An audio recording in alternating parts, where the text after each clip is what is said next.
महानगर मुरादाबाद के कटघरोड़पुरा स्थित डिप्टी जगन्नाथ मंदिर में आयोजित श्रीमान राम कथा की अमृत वर्षा सप्तम दिवस भी जारी रही। सप्तम दिवस की श्रीमान राम कथा का शुभारंभ मुख्य अतिथियों एवं कमेटी के अध्यक्ष एवं विशिष्ट अतिथि के द्वारा दीप प्रज्वलित कर भगवान श्रीमान गणेश, माता सरस्वती के आवाहन के साथ किया गया। मथुरा से पधारे परम पूज्य संत श्रीमान अतुल कृष्ण भारद्वाज जी महाराज ने भगवान श्रीमान राम के 14 वर्षीय वनवास का बड़ा ही मार्मिक प्रसंग सुनाकर उपस्थित श्रद्धालुओं को भाव विभोर कर दिया। तो वही श्रीमान राम कथा के सप्तम दिवस भगवान श्रीमान राम कथा में व्यास पूज्य अतुल कृष्ण महाराज ने श्रोताओं से कहा कि भरत व केवट से त्याग व भक्ति की प्रेरणा लेनी चाहिए, क्योंकि राम और भरत ने संपत्ति का बंटवारा नहीं किया बल्कि विपत्ति का बंटवारा किया और केवट ने समर्पित भाग से भगवान राम के पैर धोए थे। साथ ही उन्होंने कहा कि दुनिया की कोई भी माँ अपने बेटों का कष्ट नहीं देती है। अंत में भगवान को विवश होकर केवट के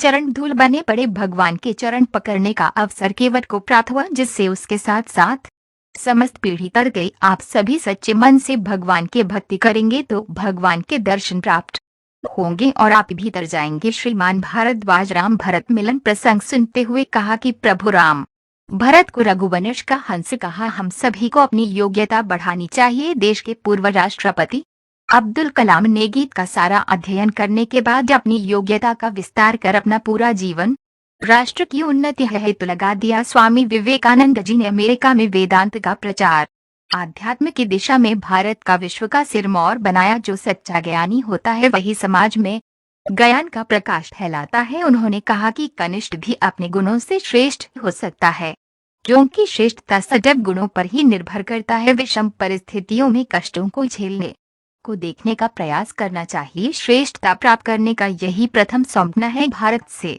हमें प्रेरणा लेनी चाहिए कि त्याग व भक्ति का सदैव श्रेष्ठ होता है। मुख्य अतिथि ट्रस्ट अध्यक्ष श्रीमान शिव कुमार, उमेश पाल, सर्वेश सिंह, गोपाल मिश्रा, नीरज गुप्ता, सुनील कुमार, देवेश सिंह, राजेश सूर्य, रामवीर सिंह, मंगलवार सिंह शर्मा, विपिन गुप्ता, कुलदीप नारायण, ब्रिजेश सिंह, अरविंद सिंह, दिनेश शुक्ला, चेतन चौहान, रिंकू ठाकुर, विनय पाठक, सुभाष शर्मा, राजीव अग्रवाल उर्फ मल्लू, श्याम बिहारी शर्मा, उमेश सिंह, स्पर्श गुप्ता आदि उपस्थित रहे। चरण पादुका सेवा श्रीमान मन शक्ति मंदिर सेवा समिति द्वारा सप्तम दिवस भी जारी रही।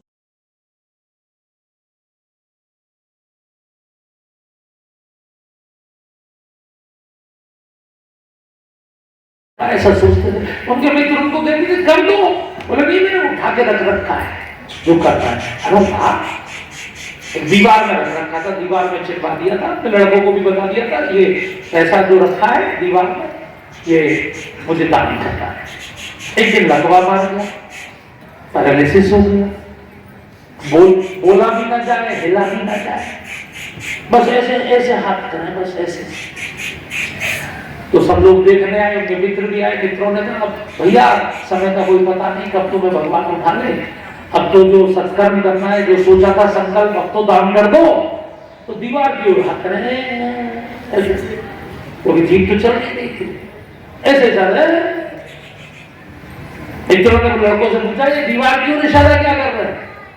लड़कों ने कहा पिताजी कह रहे हैं कि सारा जो पैसा दान करने का सोचा था वो दीवार बनाने में खर्च हो गया।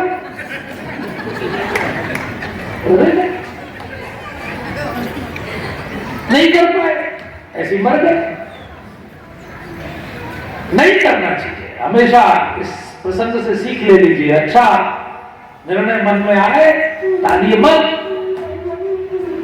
ये मत सोचिए कि आपकी सत्ता हमेशा रहेगी। कल रही कि ना रही, कल का क्या भरोसा। कल करे सो आज कर, आज करे सो और आज कर लो, आज करे सो कल कर, कल करे सो परसों हो। ऐसी जल्दी क्या है भैया, अभी तो जीना बरसों। क्या भरोसा है।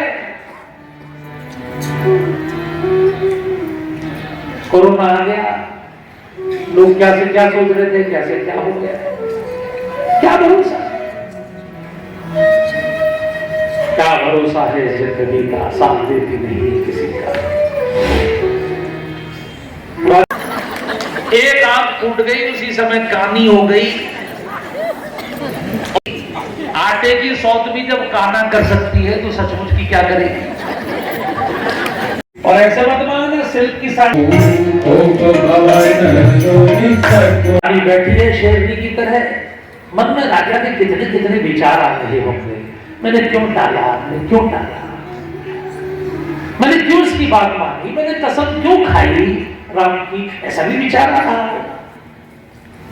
एक घर का मुखिया गलती करता है तो घर का नुकसान होता है, देश का मुखिया गलती करता है देश का नुकसान होता है। इसलिए राजा की गलती का तो पूरा देश भुगतता है। पूरी अयोध्या 14 साल भोगी कि नहीं भोगी। इस देश के राजाओं ने गलती की थी, नेपाल को नहीं मिलाया, नेपाल का विलय नहीं किया, तमाम छोड़ दिया। अब हम भोग रहे। कश्मीर का मामला संयुक्त राष्ट्र में ले गए, भोगना पड़ा कि नहीं। जितने सैनिक पूरे देश में नहीं मारे गए, उससे ज्यादा सैनिक कश्मीर में शहीद हो गए। एक और थोड़ा ठीक सा निर्णय हुआ, धारा 370 समाप्त हुई। अब धनाधन आप देख रहे हो, अब कोई सैनिक नहीं मर रहा। रोजाना 2, कभी 3, कभी 4 आतंकवादी रोज ढेर किए जा रहे हैं। तो ये राजा का होता है, राजा का निर्णय।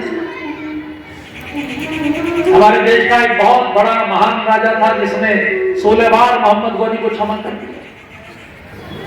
अरे किसी को क्षमा भी करोगे तो एक आतंकवाद में पता लग गया दुष्ट आदमी को समाप्त कर। उसने एक बार भी क्षमा नहीं किया, उसकी गलती आज तक पूरा देश। अब राजा सोच रहे हैं कि मुझसे गलती हो, लेकिन फिर पछताए हो क्या जब चिड़िया चुप गई है।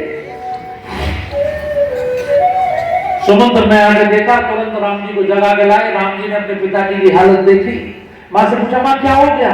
मां ने कहा इनकी हालत के जिम्मेदार तुम हो। हाँ क्यों? बोले चूंकि आपको अधिक प्रेम करते हैं राम, ये बच्चों में भेद करते हैं। सुनो राम सब कारण एहू, राज ही तुम पर अधिक सने।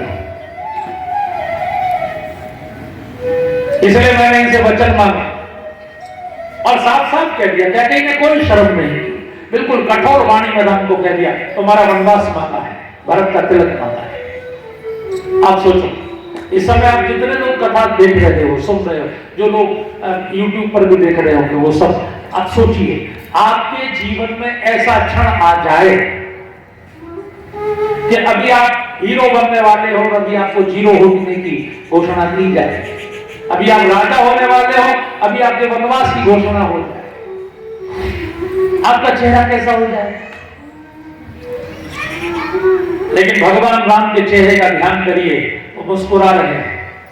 ऐसी विकट परिस्थिति में वो मुस्कुराए और उन्होंने कैकेयी मां को कहा थैंक यू वेरी मच मां, बहुत धन्यवाद। आप जानती हैं आपने मेरे ऊपर कितना बड़ा एहसान कर दिया, क्योंकि राज्य का सिंहासन तो छोटे से पुण्य करने से मिल जाता है, लेकिन संतों का संग तो बहुत पुण्यों से प्राप्त होता है। ये 14 वर्ष आपने मुझे वनवास दिया, ये सत्संग करने का दुर्लभ अवसर प्रदान कर दिया।